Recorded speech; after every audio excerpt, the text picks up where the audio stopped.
James Baldwin's 1965 debate with William F. Buckley at Cambridge University remains one of the most profound examinations of race, identity, and the American dream. It was not just a debate. It was a moment of reckoning. A moment where America, through the voice of Baldwin, was forced to confront its own contradictions. This was not a conversation about mere policy or abstract ideas. It was a searing moral inquiry into the very foundations of a nation that prided itself on liberty, while systematically oppressing millions of its citizens. In this speech, Baldwin did not just speak as an individual.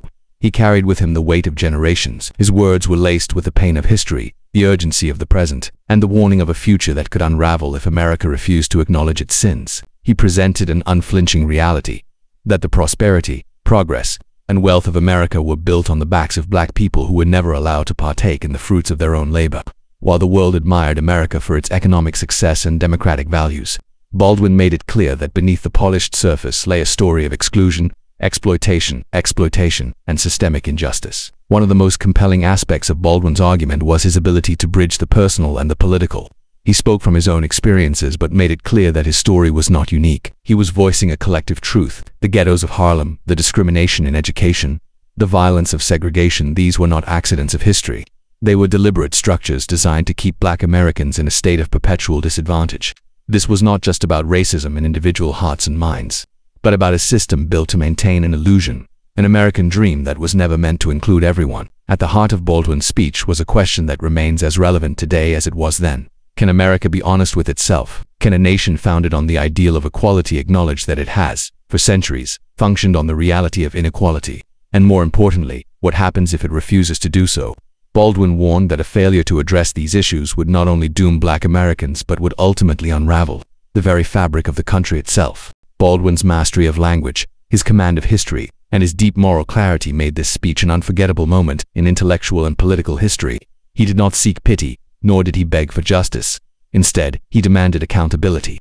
He forced his audience to look in the mirror and ask, what kind of nation do we truly want to be? As we prepare to watch this historic debate, let us not just listen to Baldwin's words, let us feel their weight. Let us not view this as a relic of the past, but as a message that still speaks to the present. And above all, let us ask ourselves, if Baldwin was standing before us today, how different would his message be? Or would the same wounds, the same injustices, still demand to be addressed? Now, let us watch as Baldwin takes the stage, facing off against William F. Buckley, and delivers one of the most unforgettable orations in the history of civil rights discourse. I find myself, not for the first time, in the position of a kind of Jeremiah. For example, I don't disagree with Mr. Burford that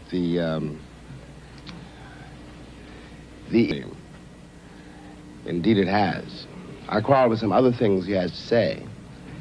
The other deeper element of a certain awkwardness I feel has to do with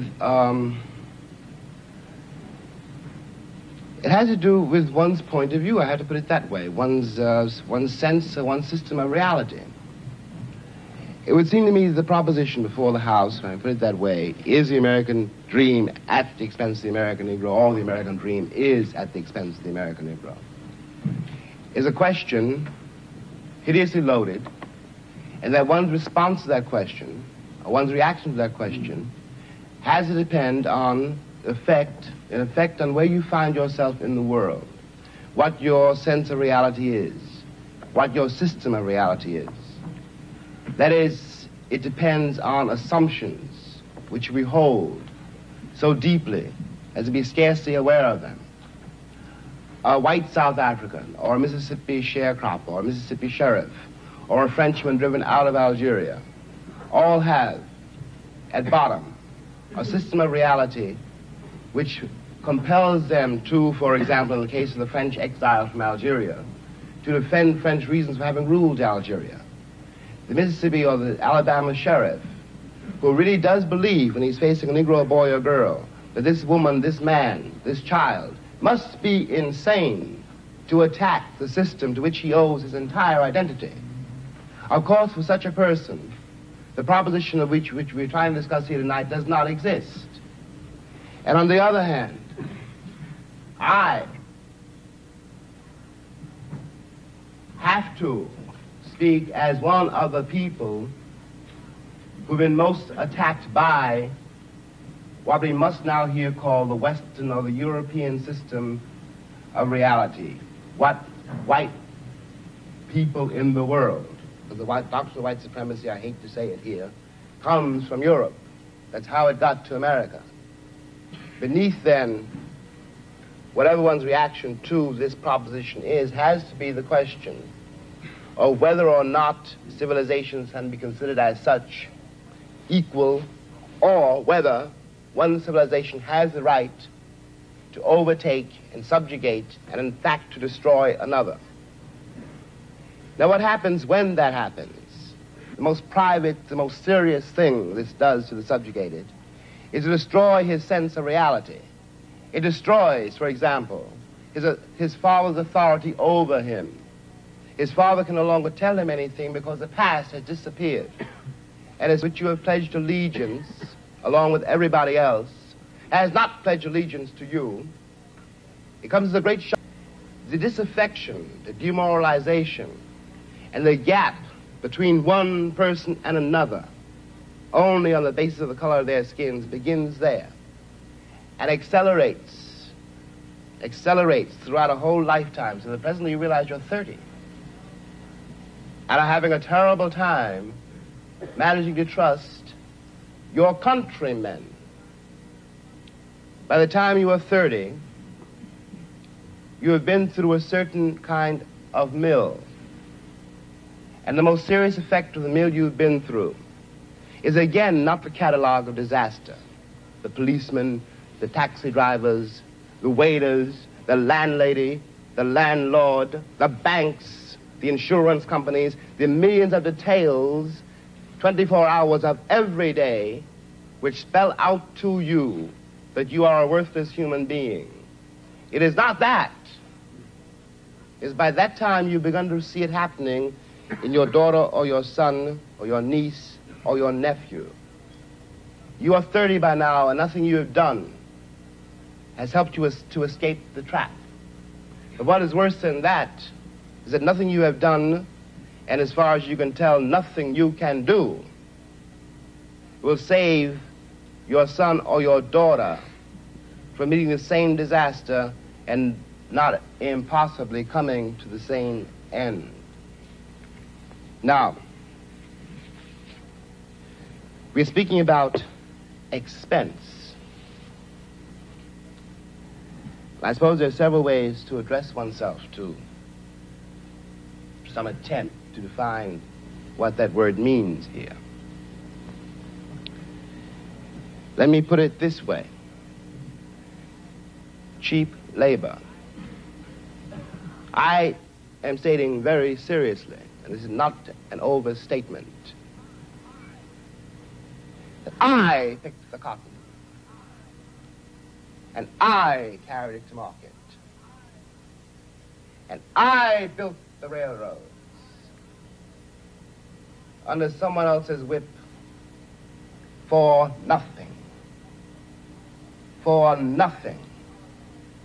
The Southern oligarchy, which has until today so much power in Washington, and therefore some power in the world, was created by my labor and my sweat, and the violation of my women and the murder of my children. This, in the land of the free and the home of the brave. And no one can challenge that statement. It is a matter of historical record. In another way, this dream, and we'll get to the dream in a moment, is at the expense of the American Negro. You watch this in the Deep South in great relief, but not only in the Deep South.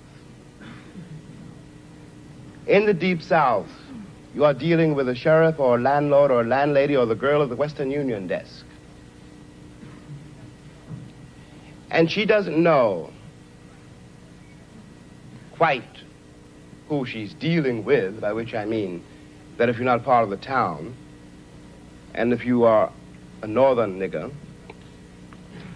it shows in millions of ways. So she simply knows that it's an unknown quantity and she wants to have nothing to do with it. So she won't talk to you. You have to wait for a while to get your telegram. Okay, we all know this. We've been through it. And by the time you get to be a man, it's very easy to deal with. But what is happening in the poor woman, the poor man's mind, is this. They've been raised to believe, and by now they helplessly believe, that no matter how terrible their lives may be, and their lives have been quite terrible, and no matter how far they fall, no matter what disaster overtakes them, they have one enormous knowledge and consolation, which is like a heavenly revelation. At least they are not black. Now I suggest that of all the terrible things that can happen to a human being, that is one of the worst. I suggest that what has happened to white Southerners is in some ways, after all, much worse than what has happened to Negroes there. Because Sheriff Clark in Selma, Alabama, cannot be considered, no one can be dismissed as a total monster. I'm sure he loves his wife, his children. I'm sure that, he likes to get drunk.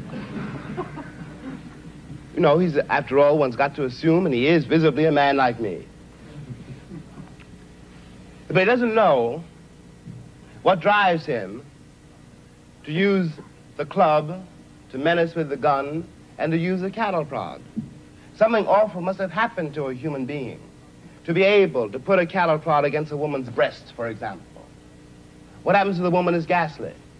What happens to the man who does it is in some ways much, much worse. This is being done, after all, not 100 years ago, but in 1965, in a country which is blessed with what we call prosperity, a word we won't examine too closely, with a certain kind of social coherence, which calls itself a civilized nation and which espouses the notion of the freedom of the world. And it is perfectly true from the point of view now simply of an American Negro.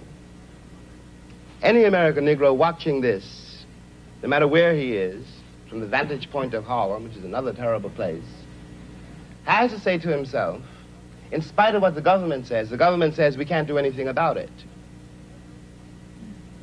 But those are white people being murdered in Mississippi work farms, being carried off to jail. Those are white children running up and down the streets. The government would find some way of doing something about it. We have a civil rights bill now. We had an amendment, the 15th Amendment, nearly 100 years ago. I hate to sound again like an Old Testament prophet, but if the amendment was not honored then, I don't have any reason for believing the civil rights bill will be honored now.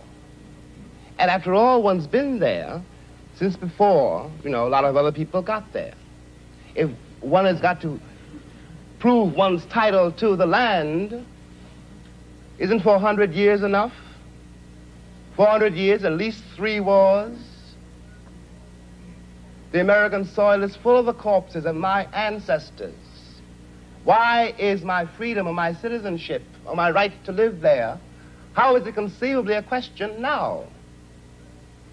And I suggest further that in the same way, the moral life of Alabama sheriffs and poor Alabama ladies, white ladies, that their moral lives have been destroyed by the plague called color, that the American sense of reality has been corrupted by it. At the risk of sounding excessive, what I always felt when I finally left the country, found myself abroad in other places, and watched Americans abroad. And these are my countrymen.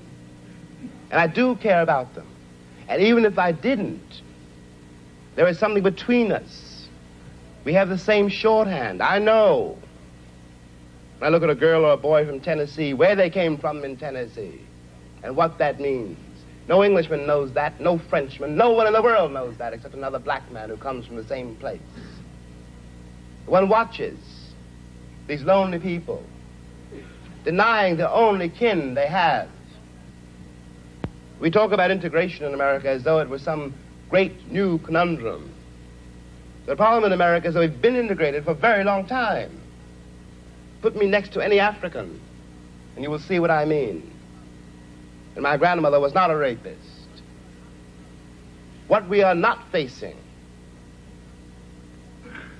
is the results of what we've done. What one begs the American people to do for all our sakes is simply to accept our history. I was there not only as a slave, but also as a concubine.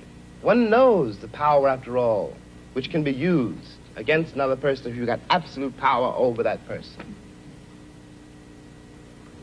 It seemed to me when I watched Americans in Europe that what they didn't know about Europeans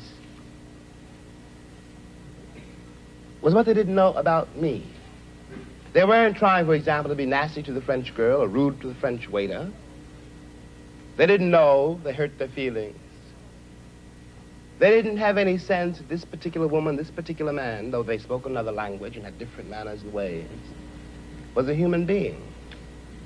And they walked over them with the same kind of bland ignorance, condescension, charming and cheerful, with which they'd always patted me on the head and called me shine, and were upset when I was upset. What is relevant about this is that whereas 40 years ago when I was born,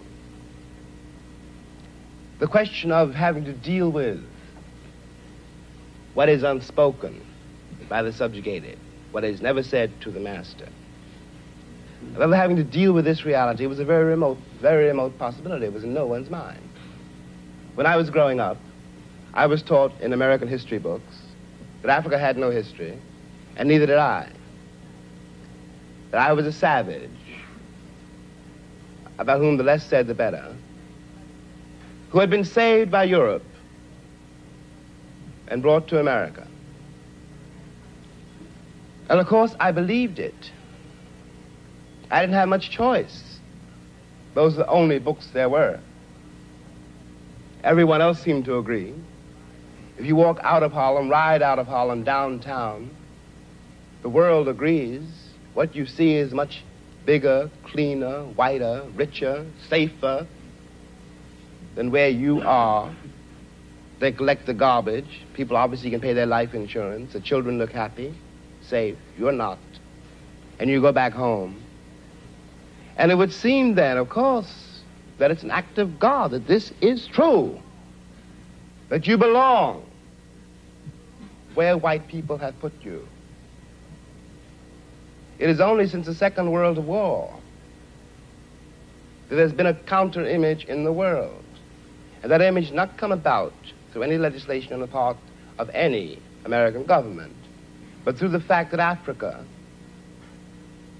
was suddenly on the stage of the world, and Africans had to be dealt with in a way that had never been dealt with before. This gave an American Negro for the first time a sense of himself beyond a savage or a clown. It has created, and will create, a great many conundrums. One of the great things that the white world does not know, but I think I do know, is that black people are just like everybody else. One has used the myth of Negro and the myth of color to pretend and to assume that you are dealing essentially with something exotic, bizarre, and practically, according to human laws, unknown. Alas, that is not true. We are also mercenaries, dictators, murderers, liars. We are human too. What is crucial here is that unless we can manage to establish some kind of dialogue between those people whom I pretend have paid for the American dream and those other people who have not achieved it, we will be in terrible trouble. I want to say at the end, at the last, is that that is what concerns me most. We are sitting in this room, and we are all, at least we like to think we are, relatively civilized, and we can talk to each other, at least on certain levels, so that we could walk out of here assuming that the measure of our enlightenment, or at least our politeness, has some effect on the world. It may not. What is dangerous here is the turning away from anything any white American says. The reason for the political hesitation, and in spite of the Johnson landslide, is the one has been betrayed by American politicians for so long. And I am a grown man, and perhaps I can be reasoned with. I certainly hope I can be. But I don't know, and neither does Martin Luther King, none of us know how to deal with those other people whom the white world has so long ignored, who don't believe anything the white world says and don't entirely believe anything I or Martin say. And one can't blame them. You watch what has happened to them in less than 20 years. It seems to me that the city of New York, for example, this is my last point, which has had Negroes in it for a very long time. If the city of New York were able, as it has indeed been able, in the last 15 years to reconstruct itself, tear down buildings and raise great new ones, downtown and for money, and has done nothing whatever except build housing projects in the ghetto for the Negroes. And of course the Negroes hate it. Presently the property does indeed deteriorate because the children cannot bear it. They want to get out of the ghetto. If the American pretensions were based on more solid, a more honest assessment of life and of themselves, it would not mean for Negroes, when someone says urban renewal, that Negroes simply are going to be thrown out into the streets, which is what it does mean now. This is not an act of God. We're dealing with a society made and ruled by men.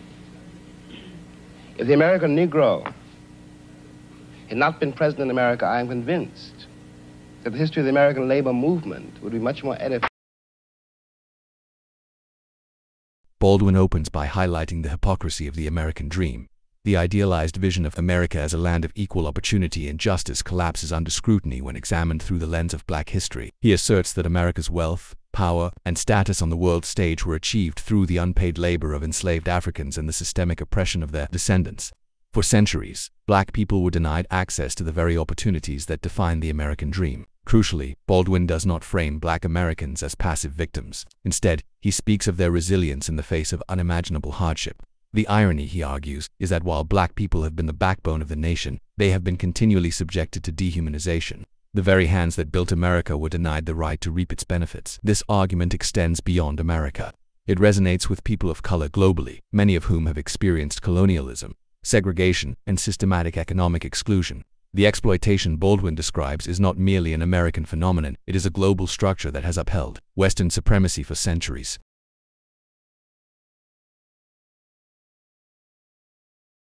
One of Baldwin's most profound points is his exploration of the psychological effects of racism. He discusses how generations of black people have been conditioned to see themselves as inferior, as unworthy of the privileges freely given to white Americans. This internalized oppression, he argues, is one of the most insidious tools of white supremacy. Black children grow up in a world where they see their people portrayed as criminals, as threats, or as sources of cheap labor.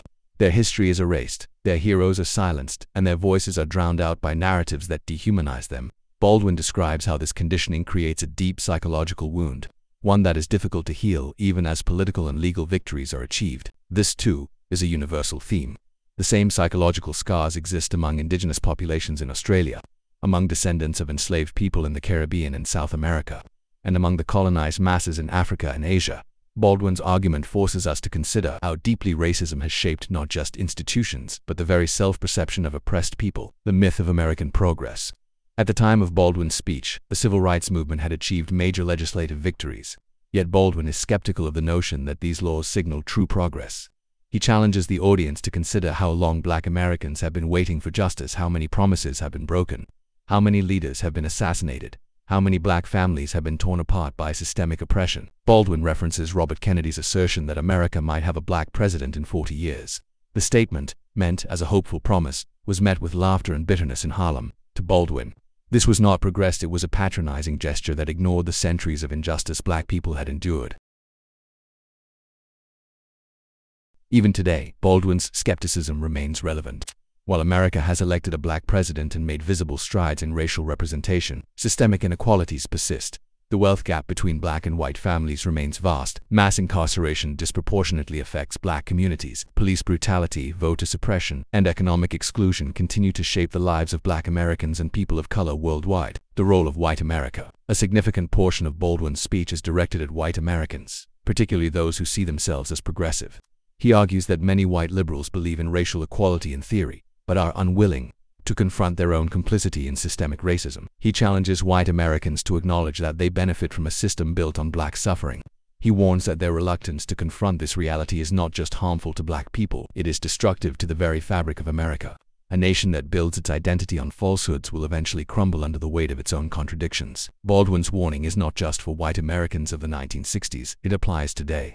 As well-meaning individuals struggle to understand their role in dismantling racism, performative allyship, corporate diversity statements, and symbolic gestures mean little without tangible action. Baldwin demands more than passive support. He calls for a reckoning with history and a commitment to justice. James Baldwin's words were not just a critique of America, they were a thunderous call to action for black people and people of color worldwide.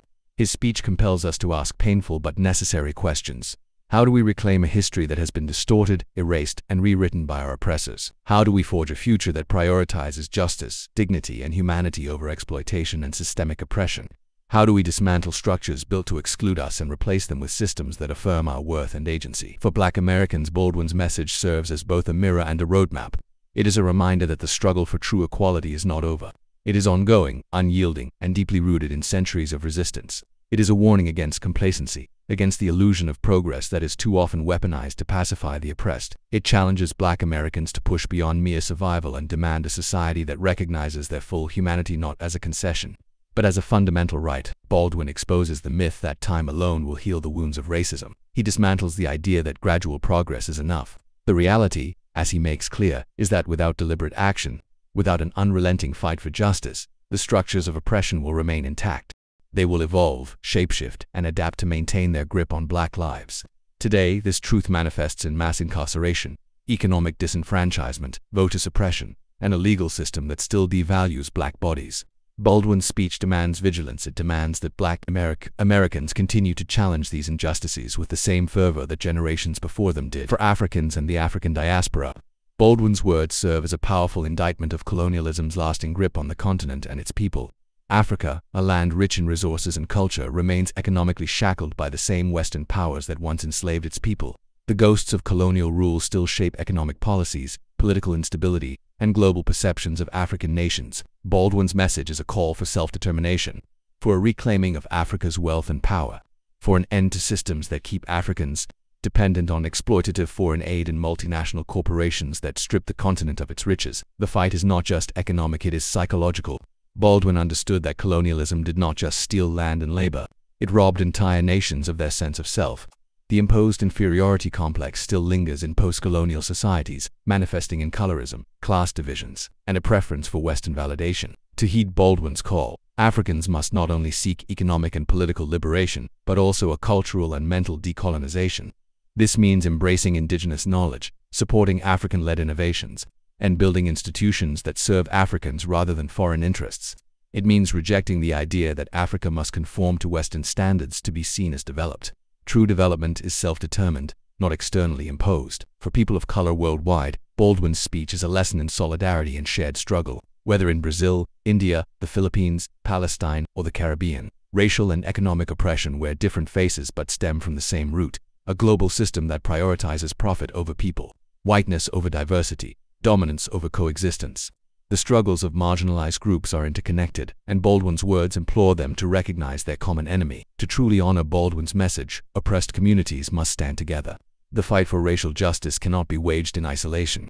Black liberation is tied to indigenous sovereignty, to the fight against caste discrimination, to the struggle against imperialist wars and economic exploitation worldwide. Baldwin calls for a global awakening, an unbreakable coalition of the marginalized demanding their rightful place in history. The lesson is clear. Divided, we remain vulnerable. United, we are unstoppable. Baldwin ends his speech with a dire warning. If America does not reckon with its history, if it does not confront the brutal truth of its past and its present, then the American dream will collapse under the weight of its own contradictions. If those who have been systematically excluded from that dream continue to be ignored, they will not wait to be invited in. They will dismantle the very system that cast them out. This warning is more relevant now than ever. The world stands at a crossroads. The rise of movements like Black Lives Matter, global calls for decolonization, and increasing demands for reparations signal that the oppressed are no longer willing to accept symbolic gestures of progress. The 21st century has seen a reckoning with statues toppled, curricula revised, and long-suppressed truths emerging. But Baldwin reminds us that these actions, while significant, are not enough. Symbolism without systemic change is hollow. Real transformation requires dismantling the very foundations of racial and economic oppression. The question before us is stark. Will America, and by extension the Western world, listen? Will it finally reckon with the truth that its prosperity was built on the backs of the very people it oppressed? Or will it continue its tradition of denial, delay, and deception? For Black people and people of color, the answer does not lie in waiting. Baldwin teaches us that history moves not by the benevolence of the oppressor, but by the unyielding force of the oppressed. Progress is not a gift, it is a demand. Hope, then, is not passive. It is not blind optimism. It is action. It is the continued fight for justice, the insistence on dignity, the unwavering belief that a different world is possible. Baldwin's words are a torch passed down through generations, a fire that must never be extinguished. The future is unwritten, but one thing remains certain. The people who have been denied participation in the dream will no longer ask for a seat at the table. They will build their own.